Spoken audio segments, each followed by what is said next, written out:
एक बार एक जंगल में टूनी चिड़िया, उसका बेटा और उसका पति तीनों साथ में एक घर में रहा करते थे।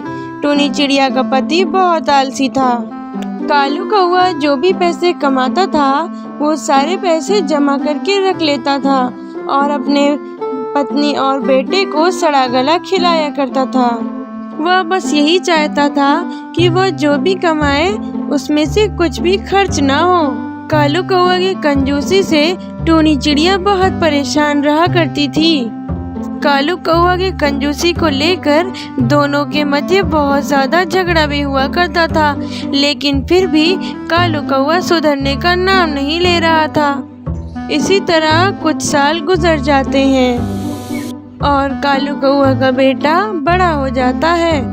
वो अपने पिता की कंजूसियां समझने लगा था, इसलिए वे बहुत परेशान रहता था। एक दिन उसने अपने पिता से कहा, पिताजी, आप मुझे कुछ पैसे दे दीजिए। मैं अपना एक बिजनेस शुरू करना चाहता हूँ। अब मेरी पढ़ाई भी पूरी हो गई है और मैं अपने पैर पर खड़ा होना चाहता हूँ। कोई पैसे वैसे नहीं मिलेंगे, मुझसे ये उम्मीद मत रखना। मैं अपने पैसे किसी पर खर्च नहीं करूँगा। पता नहीं किस व्यापार में ले जाकर मेरे जमा किए हुए पैसे डुबा दो। मैंने ये पैसे पूरी जिंदगी बड़ी मेहनत से कमाए हैं, मैं ये खर्च नहीं करूँगा। तो ठीक है पिताजी, अब मैं इस घर में एक पल भी नहीं रुकूंगा। अब मैं आपकी कंजूसी एक पल भी बर्दाश्त नहीं कर सकता। मैं अपने पैरों पर खड़ा होऊंगा। मैं जा रहा हूँ यहाँ से। आप ये सारे पैसे कब खर्च करोगे? जब हम मर जाएंगे तब? आखिर आपकी कंजूसी कब खत्म होगी? चल बेटा, मैं भी यहाँ नहीं रहना चाहती, मैं भी तेरे साथ चलूंगी। अब मैं भी इनकी कंजूसी बिल्कुल भी बर्दाश्त नहीं करूंगी। ये हमें सड़ा गला खिलाकर मारना चाहते हैं।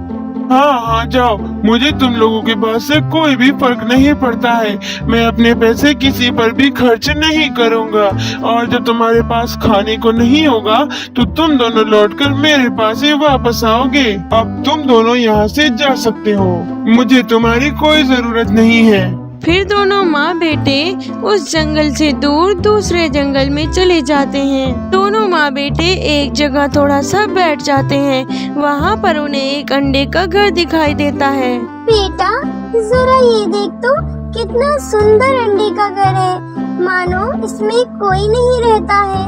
चल बेटा, हम दोनों इस घर में रहते हैं। हाँ माँ, तुम सही कह रही हो। लगता है इस अंडे के घर में कोई भी नहीं रहता है। चलो, हम दोनों इस अंडे के घर में रहते हैं। फिर दोनों माँ बेटे उस घर के अंदर जाते हैं। वो अंडे का घर अंदर से बड़ा ही खूबसूरत था और बहुत ही बड़ा भी था और उन दोनों के रहने की सारी सुख सुविधा उस घर में थी। फिर दोनों माँ बेटे खुशी खुशी उसी घर में अपना जीवन बिताने लगते हैं।